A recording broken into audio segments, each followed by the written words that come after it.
제가 오늘 제목을 진리를 아셔야 합니다. 이렇게 잡았어요. 오늘 성경 본문이 진리를 알지니 진리가 너희를 자유케 하리라 이렇게 되어 있어요. 여러분들이 여기에서 언급된 진리라는 단어가 좀 익숙한지 모르겠습니다.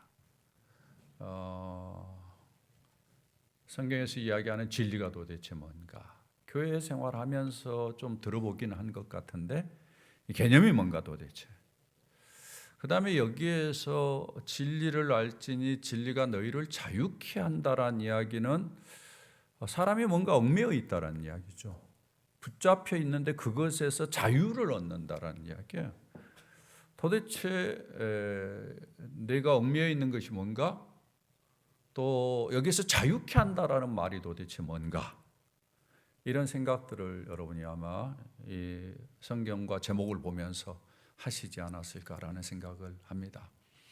오늘 이제 진리에 대해서 또 진리를 알므로 말미암아 얻는 자유함, 유익 이런 부분에 대해서 좀 더 이야기를 할 때 우리가 다시 한번 정리도 하고 하나님께서 오늘 이 시대에 우리에게 주시는 음성을 들었으면 좋겠습니다. 진리라는 말은 한국 사람들에게는 잘 익숙치 않았습니다. 다른 사람들도 그렇죠. 우리나라의 진리라는 이 용어가 물론 기독교를 통해서 소개됐지만 공적으로 이렇게 알려지게 된 것은 서울대학교의 표 때문에 많이 알려졌으리라고 생각합니다. 서울대학교 표어가 베리타스 룩스 메아, 라틴어죠. 진리가 나를 비춘다 라는 이야기죠. 여기 조도를 이야기할 때 룩스라는 말을 쓰죠. 룩스, 비춘다라는 말이고 메아, 나를 비춘다. 이런 의미를 가지고 있고 또 진리는 나의 빛이다. 이런 이제 의미를 가지고 있습니다. 이 말이 어떻게 생겼는가? 이게 스토리가 있습니다. 우리나라가 이제 해방이 되고 나서 일본 식민지 아래서 이제 자유하고 난 다음에 미래 세대를 키우기 위해서 이제 교육을 해야 되는데 당시에 이제 일본 치하에서 있었던 경성 제국대학이 있었고요. 그리고 이제 여러 전문 대학이 있었다고 합니다. 의학 전문, 법학 전문, 그 다음에 사범 전문, 이런 것들이 있었는데 이런 것들을 이제 통합해 가지고 대학을 하나 만드는 게 좋겠다 해가지고 서울대학교 설립위원회가 이렇게 구성이 됐어요. 서울대학교 설립위원회가 구성이 된 다음에 그러면 이 학교의 교육 이념을 뭘로 할 거냐? 이게 이슈가 된 거죠. 그래서 많은 사람들이 이 이야기를 하다가 이 베리타스라는 진리라는 개념을 붙잡은 거죠. 여러 가지 이유가 있지만 아마 서양의 영향을 받았으리라고 생각합니다. 당시에 이제 이 진리라는 개념이 서양에서는 이제 좀 알려진 개념이죠.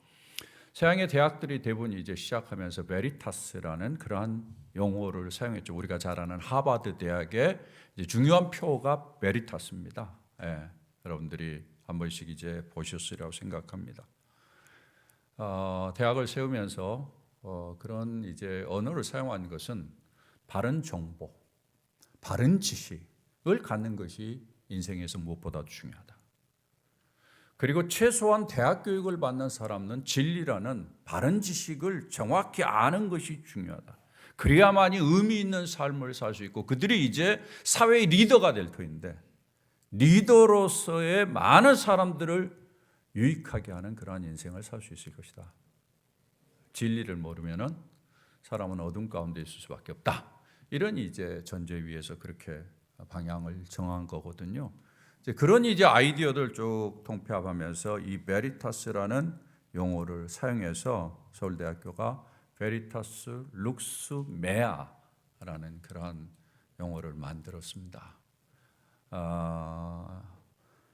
그 서울대학교 이 설립위원회가 이 용어를 사용해서 원했던 것은 뭔가 하면은 진리를 탐구하면서 사람들을 계몽하고 당시만 해도 우리 한국 사람들이 더 계몽돼야 됐다 이렇게 생각을 한 거죠. 그리고 사회를 밝히는 등불의 역할을 대학은 사회를 밝혀야 된다. 사회의 어둠을 없애는 역할을 해야 된다. 등불의 역할을 해야 된다. 이런 개념이 있었어요. 그래서 이제 이런 개념을 사용하면서 그걸 기대하면서 이제 사실은 학교를 세웠습니다. 오늘날 서울대학교가 그 역할을 하고 있는지 모르겠어요. 여러분 어떻게 생각하세요? 사람들을 계몽하고 사회를 밝히는 등불의 역할을 하고 있는지요? 저는 어느 기관이든지 마찬가지지만 처음 세웠을 때 좋은 이런 정신들 이런 것들이 이어져야 되는데 그러지 못하고 나중에는 다 세속화되고 정신은 없고 표만 있는 그런 경우들을 많이 보게 되는데 오늘날 서울대학교가 어떤 면에서는 베리타스 룩스 메아라는 표만 있지 실제로 진리를 탐구하고 진리를 통해서 빛을 발견하고 그리고는 그 빛을 통해서 내가 어둠에서 나오고 나뿐만이 아니라 다른 사람도 어둠에서 나올 수 있도록 돕는 역할을 하고 있는가 라는 측면에서는 우리가 계속 퀘스천을 해야 된다고 생각합니다. 그런 면에서는 상당히 좀 우리가 불행한 시대를 살고 있지 않는가라는 그런 생각을 해보게 되죠. 이런 진리라는 용어가 대학교에서 일반화되었는데 사실상은 이 진리라는 단어가 어디에서부터 출발했느냐? 오늘 우리가 읽은 이 성경에서 나온 거예요. 진리를 알지니 진리가 너희를 자유케 하리라. 베리타스 리베라비티. 여러분 자유라는 말 리버티라고 하잖아요. 리버티. 리버라비티 동사죠. 그리고는 보스. 진리가 너희를 자유롭게 하리라. 이 성경의 문장에서 나온 것입니다. 여러분 인생을 살면서 이 진리라는 단어에 얼마나 익숙한지 모르겠습니다. 진리를 탐구하는 것에 대해서 좀 관심을 가진 적이 있었는지요. 여러분 이 땅에 진짜 사람들이 건강하고 바르게 살기 위해서 알아야 될 진리가 있고 이 진리에 대해서 내가 관심을 두고 이 진리를 배우고 이 진리를 따라 사는 그런 부분에 대해서 좀 관심을 두고 살펴보고 진리로 진리를 쫓아서 삶으로 말미암아 내가 유익을 누려본 그러한 경험이 있는지 모르겠습니다. 오늘 이 시간에 우리는 이런 질문을 가지고 이 말씀을 들으면서 생각을 했으면 좋겠습니다. 분명한 것은 세상은 진리를 쫓는 사람에 의해서 변화된다는 것입니다. 진리를 쫓는 사람들, 진리를 찾기 위해서 애쓰는 사람들에 의해서 세상이 달라진다는 것이죠. 사실 그렇습니다. 가정도 그래요. 가정이 많은 구성들이 있지만 구성원들 가운데서 그냥 태어났으니까 가정이 한 식구니까 그냥 그렇게 살자라고 이야기한다면 가정은 변하지 않아요. 그러나 가정이 한 사람이라도 진짜 진리가 뭐냐? 우리가 왜 이 땅에 존재하냐? 가정이 뭐냐? 이런 부분에 대해서 분명한 진리를 알고 그것을 이루면서 살기를 원하는 사람이 있다면 가정은 저는 변화되리라고 생각합니다. 사회도 마찬가지죠. 사회가 아무리 어둡고 참 더러워도 사회 속에서 진리를 탐구하며 진리에 대해서 생각이 있고 그런 사람들이 있다면은 세상이 좀 더 빛으로 나오는데 도움을 얻지 않을까 이렇게 생각을 합니다. 이런 면에서 진리를 바로 알고 추구하는 것은 얼마나 중요한지 모릅니다. 그것을 통해서 개인도 가정도 사회도 복을 누리는 그러한 축복을 얻게 되는 것이죠. 진리를 알아야만이 진리를 통해서 여러 상황들을 대처할 수 있고 여러 상황에서 지혜와 통찰력을 얻고 슬기롭게 대처할 수 있고 또 어떨 때는 흔들리지 않는 확신을 가지고 인생을 삶으로 말미암아 복되게 살죠. 진리를 모르면 어둠에 있어도 어둠에 있는지도 모르고 방황하고 있어도 방황하는지도 모르고 그냥 끌려서 인생 살다가 인생 망치는 그러한 경우들이 비일비재한 것을 우리가 보게 됩니다. 이런 면에서 아무리 강조해도 지나치지 않던 것이 있다면 진리를 알아야 된다는. 여러분 우선 제가 말씀을 시작하면서 여러분의 머릿속에 이 시간에 진리를 아는 것이 무엇보다도 중요하다. 내 인생에서 진리를 붙잡고 씨름하자. 이런 결단을 할 수 있는 축복이 있기를 주의 이름으로 부탁을 드립니다. 그런데 문제는 어디에 있는가 하면은 우리가 진리를 알고자 한다 할지라도 주변의 환경이 그렇지 않다라는 거예요. 이게 문제죠. 문제는 사람들이 진리에 대해서 관심이 없습니다. 역사적으로 보면은 예전 세대는 그래도 어느 정도 진리를 알고자 하는데 관심을 가졌어요. 그러나 오늘날 시대에는 사람들이 진리를 알려고 하지 않아요. 현대 시대에 들어와서 가장 두드러진 특징 하나를 이야기한다면은 사람들이 진리라는 말을 사용하지 않는다라는 것입니다. 어떻게 생각하세요? 여러분 주변에서 생활하면서 진리라는 말을 들어본 적 있어요? 교회 외에는 들어본 적이 아마 없을 겁니다. 그게 왜 그런지 아세요? 세상이 그렇게 만들어서 그래요. 안 보이는 세력이 그렇게 만드는 거예요. 여러분은 진리에 관심을 갖지 못하고 여러분을 어둡게 만드는 겁니다. 그리고는 진리라는 말 대신에 어떤 용어로 대체하는 거니? 견해라는 말로 대체해요. 당신의 견해, 나의 견해. 이건 견해지 진리여서 나에게 요구할 것이 아니다 라고 이야기를 합니다. 이것은 현대 포스트 모더니즘의 영향이죠. 포스트 모더니즘의 가장 치명적인 것은 절대 진리를 인정하지 않는 거예요. 그래서 견해로 모든 것을 바꿔버립니다. 그러니까 다 자기 견해를 가지고 살다가 다 망하는 거죠. 자기 견해를 살다가 어디로 가는지도 모르고 방황하는 거죠. 사람들의 내면의 진리에 대해서 관심이 없고 진리를 알고자 하지도 않아요.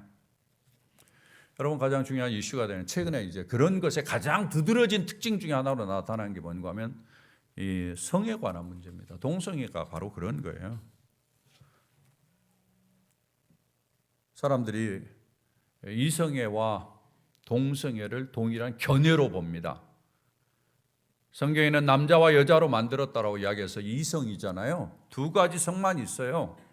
그런데 그것은 하나의 견해에 불과해요. 동성도 하나의 결과야, 견해야. 그러니까 이성이든 동성이든 자기가 어떻게 하는 거예요? 네? 선택하기 나름이다 이렇게 생각해요. 그런 면에서 이제 어떤 면에서는 동성애라는 입장을 옹호하는 사람들이 그런 생각들을 다른 사람들에게 강요하고 그것을 이해하도록 만들고 이 땅에 거기에서 좀 더 확장되어 가지고 다양한 성이 존재한다고 생각하면서 이성에서 동성이 되니까 트랜스젠더를 해도 자기 선택에 달려있다라고 생각을 하면서 트랜스젠더 하는 그런 이제 모습들이 세상에 많이 나타납니다. 자기 소견에 오른 대로 하는 거죠. 여러분 많이 들어본 이야기 아닙니까? 이게 사사기서에서 언급된 대로 자기 소견에 옳은 대로 하는 것인데 이 견해를 따라서 사는 것이 인생을 진정 건강하게 하는가? 이게 우리가 물어야 될 질문이에요. 우리는 대부분 이 사회를 살면서 다른 사람의 견해에 의해서 영향을 받습니다. 여러분 다른 사람의 견해를 받고 영향을 받으면서 어떨 때는 나에게 도움이 됐지만 어떨 때는 아마 손해를 보고 어떨 때는 그 견해가 나에게 치명적인 문제를 일으켰다라고 생각되는 아마 부분들이 없지 않아 있으리라고 저는 생각합니다. 이게 뭔가 하면 견해가 되면 기준이 없습니다. 기준이 생기지 않아요. 그건 견해예요. 당신도 견해, 나도 견해. 기준을 정하고 따라가야 되는데 기준을 정하고 인생을 살아야 되는데 그렇지 못하고 인생이 사니까 사람들은 자유롭다고 그러죠. 그것을. 그런데 여러분 어떠세요? 사람들이 계몽주의 이후로 자유를 표명하면서 인본주의 인간이 최고다라는 그러한 입장에서 지금까지 인생을 살아온 그 결과가 어떻습니까? 인간은 욕망이라는 자기 안에 자유롭게 하고자 하는 것들이 이제 표현되는 것이 가장 치명적인 게 욕망인데 결국은 욕망에 해속되고 욕망의 해속됨으로 말미암아 타락과 방종으로 치닫게 되는 그런 모습들을 우리가 마게 보게 됩니다. 다 망가지는 거죠. 처음에는 좋은 것 같은데 나중에는 인간성을 다 말살시켜요. 여러분 보십시오. 지금 미국과 다른 나라들은 그런 거 개의치 않는지 모르요. 미국이 그 부분에 민감한 이유 중에 하나는요. 이 성적으로 타락함으로 말미암아 이 마약 중독자가 많아 생기고 이게 성과 밀접하게 연관이 돼 있어요. 그래서 좀비라는 이 특별한 존재들이 현장에서 볼 수 있는 거예요. 여러분 캐나다에 가도 그렇고요. 그 다음에 미국 가도 그래요. 한 번씩 들여다보면 그 안에 진짜 좀비가 있어요. 등이 이렇게 굽어진 좀비들. 마약 때문에 그러죠. 결국은 인생의 욕망을 그대로 방치해두고 기준을 제시하지 않고 자유롭다라는 것에 그대로 놔두면은 결국은 이런 모습이 되는 거죠. 오늘 성경에서 진리를 알지니 진리가 너희를 자유케 한다라는 말 속에 담겨져 있는 중요한 개념 중에 하나는 뭔가 하면은 진리를 알지 못하면 너희들이 얽매여서 산다라는 거예요. 진정한 자유를 누리지 못한다라는 거예요. 사실 그렇습니다.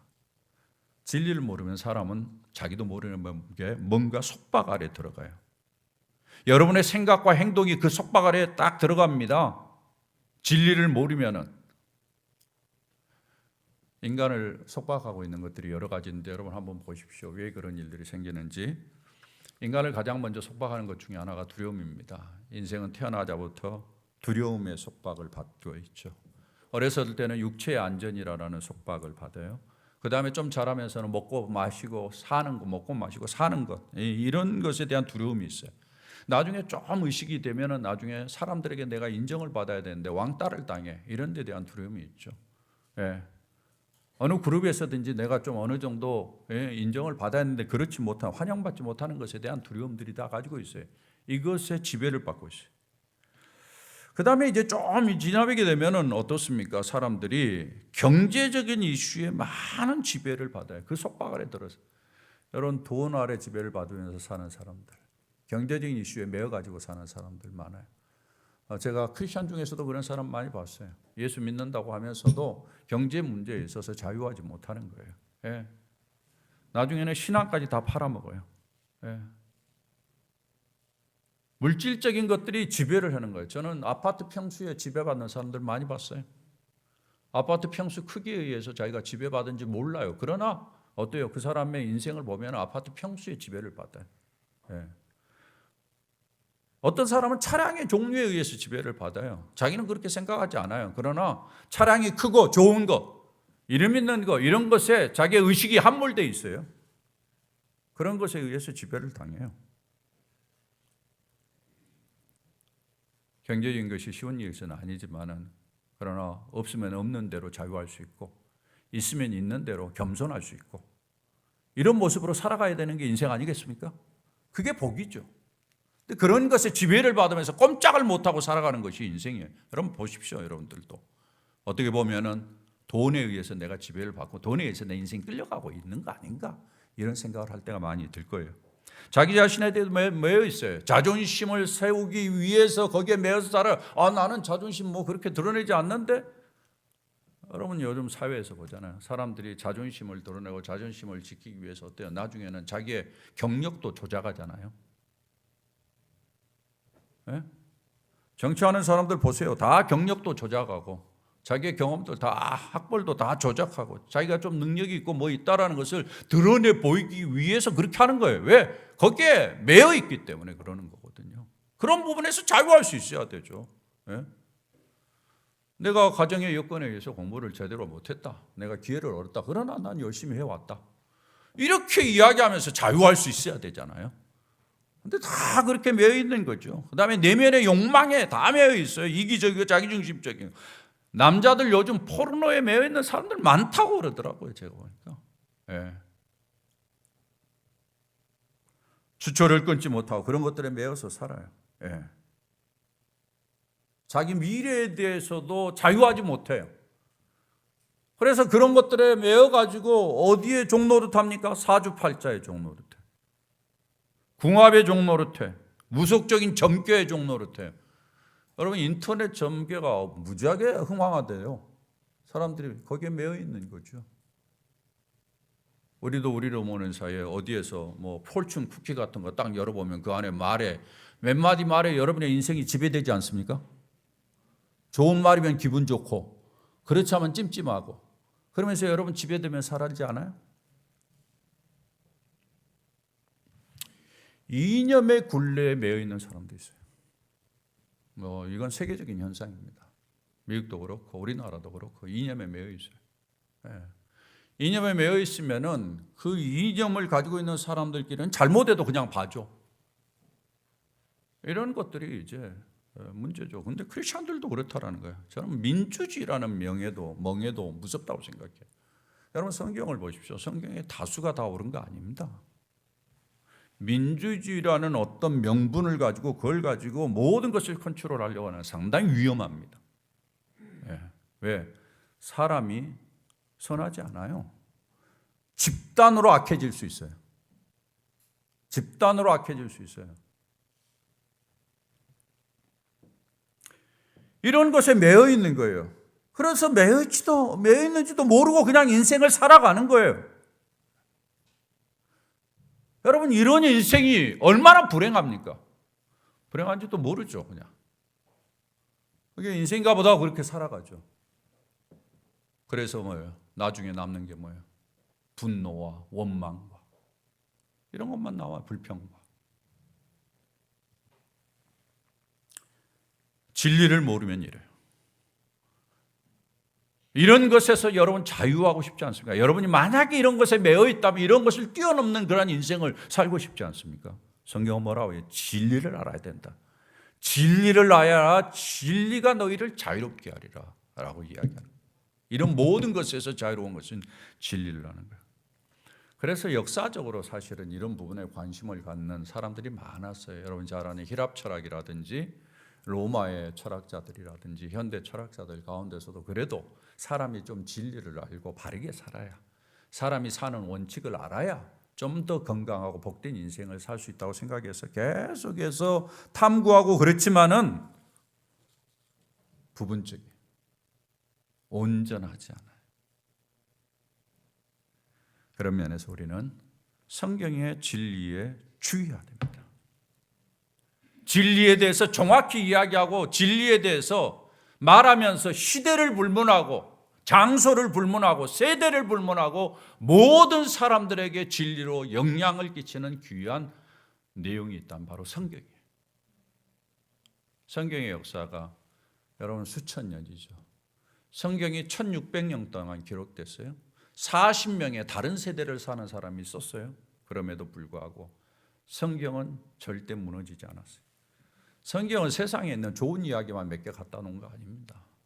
성경은 역사 속에서 하나님이 우리에게 주신 남겨놓은 귀한 유산이죠. 이 성경을 보면 인간이 궁금해하는 모든 인간이 알아야 될 마땅한 진리를 포함해서 인간이 어떻게 이 땅에 존재하게 되었는가, 이 땅에 존재하는 이유가 뭔가, 인간이 도대체 뭔가, 어떻게 살아야 인생이 건강할 수 있는가, 인간이 안고 있는 문제가 어디에서 왔는가, 그 문제들이 도대체 어떤 것들인가, 앞으로 인간의 미래는 어떻게 될 건가, 인간의 죽음이 뭔가, 인간의 죽음 이후의 삶이 뭔가, 이런 부분에 대해서 수많은 질문들을 가지고 있잖아요, 인간이. 그 질문에 대한 답을 하나하나씩 찾아야 건강하게 인생을 사는데 그 답이 어디서 나와요? 이 세상에 어디에서 그 답을 줘요? 아무것도 안 줘요. 제가 여러분에게 자주 이야기하잖아요. 가정이 무엇인지, 남편이 무엇인지, 아내가 무엇인지 세상 어디에서 답을 줘요? 전부 다 자기 경험에 기초한 이야기지. 성경에만이 유일하게 가정이 뭔지, 남편이 뭔지, 아내가 뭔지를 기록하고 있는 거예요. 오늘 우리가 읽은 말씀은 바로 이 진리를 알아야 된다는 거예요. 그래서 우리가 성경 전체를 진리로 보고 진리를 알아야 되는데 성경에서 놓치지 말아야 될 중요한 진리가 여기에 있습니다. 그래서 이 부분을 우리가 오늘 정리하기를 원하는데, 여러분이 가지고 있는 주보에 설교를 메모할 수 있는 내용의 세 번째 문제를 여러분이 볼 수 있기를 바랍니다. 첫 번째 진리입니다. 다 같이 한번 읽어볼까요? 시작. 인간은 하나님이 그의 형상을 따라 창조한 아주 고귀한 존재이다. 사랑하는 여러분, 진리의 첫 번째 요소로 인간인 나를 알아야 된다는 거예요. 나를.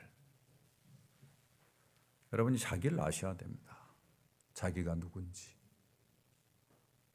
여러분 자기가 누구라고 생각하셔요?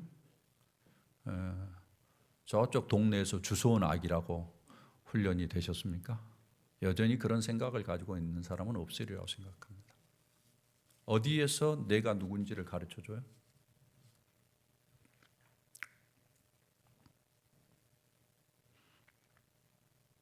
하나님은 하나님의 형상을 따라서 창조된 아주 고귀한 존재다.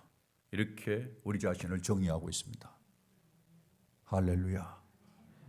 여러분 인생을 살면서 나는 하나님의 형상을 가진 아주 고귀한 존재다라는 생각을 가져야 돼요. 창세기 1장 26절에 보면은 이런 말씀이 있습니다. 하나님이 이르시되 우리의 형상을 따라 우리의 모양대로 우리가 사람을 만들고 그들로 바다의 물고기와 하늘의 새와 가축과 온 땅과 땅에 기는 모든 것을 다스리게 하자. 두 가지 단어를 주목하셔야 돼요. 우리의 형상대로.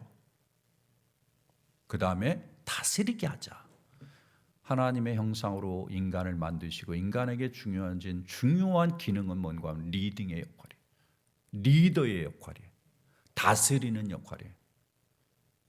이 세상에서 인간은 끌려다니는 인생을 살기 위해서 주어지지 않았어요.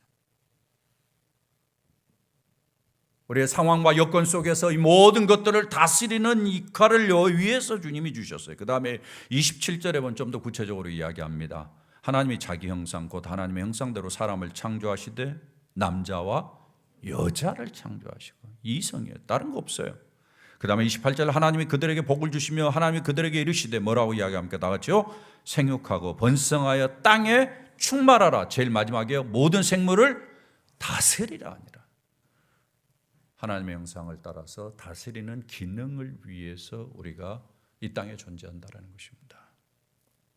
사랑하는 여러분, 우리는 우연히 존재하는 사람들이 아닙니다. 우리 안에 하나님의 형상이 있습니다.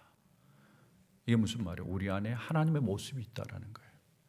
그래서 옛날 사람들이 이 개념을 잘 몰라가지고 사람이 신과 같다 이런 표현을 쓰기도 했어요. 하나님의 형상이 우리 안에 있다. 그리고 인간에게는 권위가 있다. 어떤 권위냐? 리딩하는 권위. 끌려다니는 권위가 아니라 여러분 인생 살면서 끌려다니면서 인생 살았다면 여러분 잘못 산 거예요. 우리는 환경과 여건을 리딩하고 끌어가는 그러한 일들을 위해서 이 땅에 존재하는 이유. 사랑하는 여러분이 얼마나 이 개념이 중요합니까? 이 진리가. 근데 많은 사람들이 인생을 살면서 이 진리를 잘 모르죠. 어렸을 때부터 우리가 태어나면서부터 사람들이 이걸 가르쳐 주나요? 안 가르쳐 줘. 그러니까 어때요? 내가 누군지도 모르고 그냥 인생을 살죠. 주소은 아이로 그렇게 인생을 살고 어떤 면에서 이제 미생물로 내가 만들어져서 어쩌다 보니까 여기까지 왔어. 미생물이야 여전히. 이런 개념을 가지고 인생을 살죠. 미생물이니까 뭐예요? 그냥 없어질 거고 때가 되면 수명이 다할 거기 때문에 별로 의미가 없는 거죠. 여러분 하나님이 나를 하나님의 형상으로 창조했다라는 말을 뭐 믿는 사람도 있고 안 믿는 사람도 있을지도 모르겠습니다만 여러분 다 믿으리라고 저는 생각하는데 여러분 이렇게 한번 생각해 보십시오. 여러분 인생을 살면서 여러분이 하나님의 형상대로 지음을 받은 존귀한 존재다라는 의식을 가지고 사는 것과 내가 미생물에서 왔다. 그래서 나는 어떤 면에서는 미생물의 한 부분이다라고 생각하면서 인생을 사는 것과 여러분 어떤 견해를 가지고 인생을 사는 것이 유익하겠습니까? 물어보나 말하죠. 하나님이 나를 하나님의 형상으로 창조하셔서 리딩하는 역할을 맡겼다라고 사는 사람은 인생을 대충 살지 않죠. 내 모습을 통해서 하나님을 들어보려고 그러고 내가 이 땅을 살면서 어떤 모양으로든지 리딩하면서 지도자적인 역할을 감당하면서 인생을 살려고 그렇게 생각하죠. 사랑하는 여러분, 인간이 중요한 것은 인간의 의미와 존재 목적을 잘 파악하는 것입니다. 그것을 가르쳐주는 것은 성경뿐이에요. 이 진리를 여러분이 놓치지 마시고 복된 인생 살아가기를 주의 이름으로 부탁을 드립니다. 두 번째입니다. 같이 읽어봅니다. 시작. 인간은 하나님의 형상으로 창조되었지만 아담의 죄로 말미암아 죄종이 되었다. 여러분 하나님의 형상으로 창조되었음에도 불구하고 리딩하는 역할을 해야 될 역할이 있음에도 불구하고 종으로 사는 거예요. 어떤 종? 죄의 종으로. 누구 때문에? 아담. 인간의 타락에 대해서 아담의 죄악에 대해서 창세기 3장에 쭉 기록하고 있는데 3장 9절 10절 보면 이렇게 이야기합니다. 여호와 하나님이 아담을 부르시며 그에게 이르시되 내가 어디 있느냐 이르되 내가 동산에서 하나님의 소리를 듣고 내가 벗었으므로 두려워하여 숨었나이다. 죄를 범하고 난 다음에 그에게 찾아온 것은 두려움이었습니다. 하나님과 얼굴을 맞대면서 지냈는데 두려워서 숨었어요. 그래서 인간에게는 본질적인 두려움이 있습니다. 본질적인 두려움이 있어요.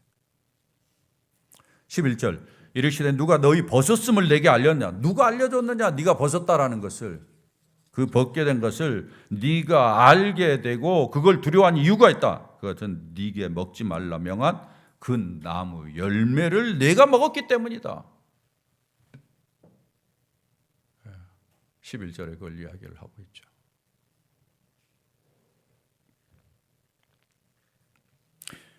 이것이 결과적으로 어떤 의미를 갖는지 성경은 이렇게 이야기합니다. 로마서 3장 9절에 보면은 이렇게 이야기해요. 그러면 어떠하냐? 우리는 나으냐? 결코 아니라. 유대인이나 헬라인이나 모든 민족을 이야기하는, 당시에 유대인 헬라인 하면은 모든 이 땅에 있는 족속들을 이야기하는 거예요. 모든 사람들이 다 어디 아래 있다? 죄 아래 있다. 아담의 죄가 계속해서 영향을 끼쳤다라는 거예요. 그래서 10절 11절에 봅니다. 기록된 바 뭐라고 이야기합니까? 의인은 없나니 하나도 없으며, 계속해서요, 깨닫는 자도 없고 하나님을 찾는 자도 없고, 그 다음 봅니다. 뭐라고 이야기합니까? 다 치우쳐 함께 무익하게 되고 선을 행하는 자는 없나니 하나도 없다다. 다 죄인이라는 거죠. 아담의 죄로 말미암아 죄의 영향권 아래 다 들어갔다라는 거예요. 그러므로 말미암아 인간이 의를 행하기보다는 죄를 행하게 되는데, 그 죄의 결과가 어떤 거냐? 13절에 쭉 나옵니다. 뭐라고 이야기합니까? 그 목구멍은 열린 무덤. 열린 무덤 보셨어요? 썩은 냄새가 나는 거죠. 입에서 뭐예요? 그의 말에서 혀로는 속임을 일삼고 입술에는 독사의 독이 있고, 뭐예요? 악한 말을 서슴지 않고 남을 죽이는 말을 서슴지 않는 모습이 인간 안에 있다는 거예요. 이게 아담의 죄의 결과예요. 여러분 안에 그런 독한 말을 하는 모습이 있다면 그 아담의 죄의 결과들입니다. 다 우리 안에 그런 것들이 있죠.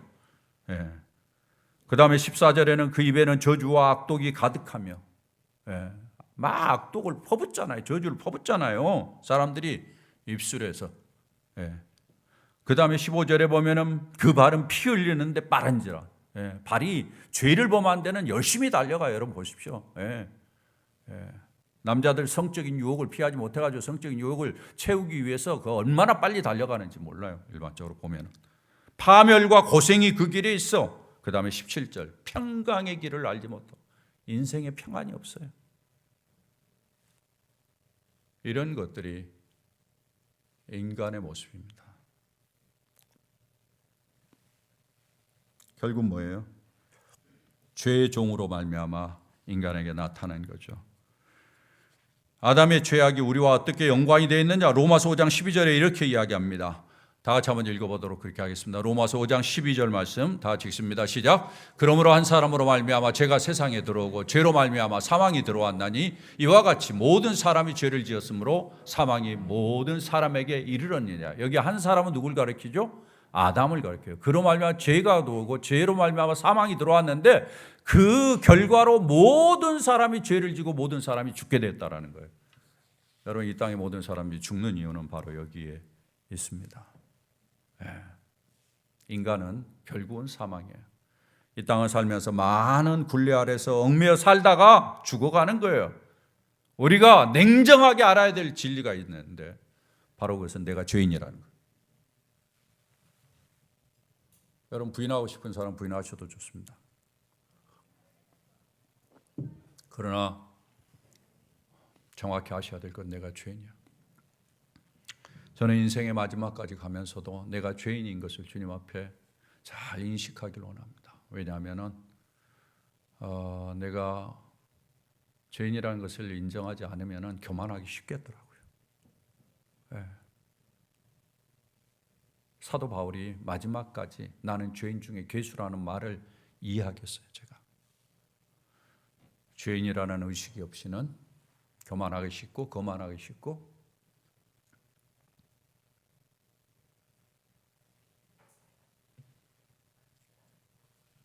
자만하기 쉬워요. 결국은 내가 죽을 수밖에 없는 죄인이라는 인식을 가지고 삽니다.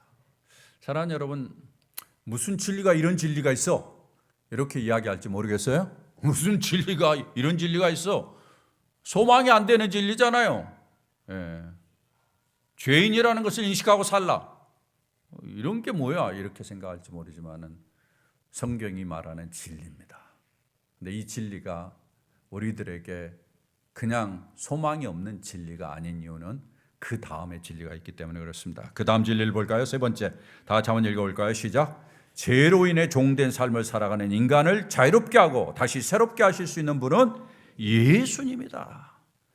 이런 멍에에 매어가지고 죄의 굴레에 갇혀가지고 살아갈 수가 없고 이리저리 끌려다니며 하나님의 본래의 목적인 리딩하는 역할들을 못하면서 살아가는 인생을 새롭게 하는 분이 오셨다는 거예요. 바로 그분이 예수님이라는 거예요. 예수님은 하나님이십니다. 예수님이 이 땅에 오실 이유가 없어요. 그런데 하나님께서는 인간이 이 죄의 굴레 가운데서 살아가는 모습을 보면서 이렇게 살아서는 안 되는 것이 인간인데, 그래서 하나님께서 인간을 사랑해서 이 가장 중요한 원인이 되는 죄의 이 동인이 되는 죄를 없애야 하시길 원하셨어요. 그런데 없앨 사람이 없어요. 그래서 죄가 없으신 예수님을 선택한 거죠. 네가 죄가 없기 때문에 죄 있는 사람의 죄를 대신해서 네가 대가를 지불해라. 예수님이 그걸 순종하셨어요. 그래서 예수님이 이 땅에 오셨어요. 그래서 죄의 대가를 지불했어요. 죄의 대가가 뭐예요? 죄의 마지막은 사망인데 예수님이 죽었어요. 그걸로 다 끝난 거예요. 예수님이 다 용서했어요. 근데 만약에 예수님이 죽었다면, 죽은 것으로 끝났다면 소망이 없을 거예요. 그런데 하나님께서 너의 죽음이 어떤 효과가 있는지를 봐라, 그러면서 보여준 게 뭔가 아니에요. 예수님이 다시 부활하신 거예요. 네가 죽음으로 말미암아 그동안에는 모든 사람이 죽었어. 사망이 지배를 했어. 근데 네가 죽음으로 말미암아 그 결과로 이제 새롭게 사는 역사가 일어난 거야. 할렐루야. 이게 예수님께서 하신 일이죠. 그래서 예수님의 십자가는 우리들에게 새로운 소망을 주신 것입니다. 여러분, 로마서 6장 17절에 보면은 이렇게 이야기합니다. 하나님께 감사하리로다. 너희가 본래 죄의 종이더니, 죄의 굴레에 살았다는 거죠. 그런데 너희에게 전하여 준 바 교훈의 본, 이 교훈의 본은 예수 그리스도를 이야기해요. 예수 그리스도를 마음으로 순종하여, 그 다음 뭐라고 이야기합니까? 죄로부터 해방되어, 할렐루야. 그 다음에 뭐라고 이야기합니까? 의의 종이 되었다. 이제는 죄의 종이 아니라 의의 종이 되었다는 이야기는 하나님의 종이 되었다라는 이야기예요. 그 다음 보세요. 그 다음에 자 22절, 그러나 이제는 너희가 죄로부터 해방되고 어떻게 되었다? 하나님께 종이 되어 거룩함에 이르는 열매. 죄인이지만은 죄인과는 완전히 다른 거룩한 깨끗한 삶의 열매를 맺는 그러한 존재가 되어져서 그 마지막은 뭐다? 영생이다. 할렐루야. 사랑하는 여러분, 예수 그리스도로 말미암아 우리는 이제 죄에서 자유하게 됐죠. 그래서 어떻습니까? 죄가 우리를 얽어먹어 있는 많은 멍에로부터 자유한 거예요. 두려움에서 자유해. 여러분, 예수 믿으면 누리는 축복이 있어요. 어떤 축복입니까? 두려움이 사라져요. 할렐루야. 예수 믿으면 실패도 하고 낙심도 되고 좌절도 되죠. 그러나 그런 데서 머물러 있지 않아요. 그런 데서 계속해서 침체 있지 않아요. 다시 일어납니다. 여러분, 그렇지 않습니까? 예수 믿는 사람은 달라요. 우리가 인생을 살면서 어떨 때는 자기의 신세를 한탄하고 나의 출신 배경을 한탄할 때도 많이 있을 거예요. 그러나 예전에는 그랬을지 모르지만 예수 믿고 난 다음에는 그래, 이제 여기서 시작이야. 과거를 내가 묻지 않아요. 과거를 한탄하지 않아요. 지금 여기서 내가 예수 안에서 새로운 생명을 살아가면서 시작하는 거야. 그러면서 일어나는 것입니다. 달라지는 것이죠. 옛날에는 욕망에 끌려다녔지만 이제는 욕망에 끌려다니지 않아요. 다 잘라내요. 옛날에 내가 어쩔 수 없이 목에 막 끌려가지고 매어가지고 끌려다니듯이 죄를 짓는데 막 다녔지만 이제는 잘라내는 역할들을 하게 돼요. 죄에서 자유하는 거죠. 그리고는 나중에는 어떻습니까? 내 안에 성령의 열매가 모이기 시작하죠. 예전에 전혀 생각하지 못했던 사랑이 있고 기쁨이 있고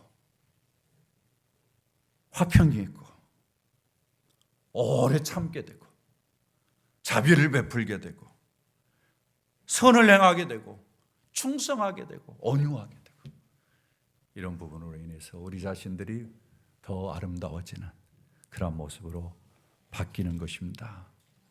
여러분, 예수 믿는 것이 그래서 중요한 거예요. 예수 믿어야 될 이유가 여기에 있어요. 여러분, 예수 안에 진정한 평안이 있고, 진정한 자유가 있고, 진정한 만족이 있고, 진정한 행복이 있고, 두려움에서 자유하면서 예수 안에서 진정한 지혜와 명철, 통찰력을 가지고 인생을 멋있게 사는 능력이 주어지는 줄 믿습니다. 여러분, 어떠세요? 예수 믿어서 점점 더 좋아지지 않았어요? 잘 확신이 안 들어요? 내가 예수 잘못 믿었다, 나 예수 믿은 거 진짜 인생에 제일 후회된다, 이렇게 생각하는 분 계세요? 네? 예수 믿길 잘했죠? 잘하지 않았습니까? 네. 아직도 몰라, 확신이 안 들어요? 네. 예수 믿은 게 얼마나 좋은지 모릅니다. 여러분이 이 진리를 붙잡고 사셔야 돼요. 인생을 살면서 많은 유혹이 있어도 야, 너는 어쩔 수 없어, 너는 그것밖에 안 돼, 이렇게 계속해서 사탄이 여러분의 의식세계 속에 잘못된 정보를 집어넣고 그렇게 할 거예요. 그럴 때마다 예수 안에서 여러분이 얼마나 자유로운 존재인가.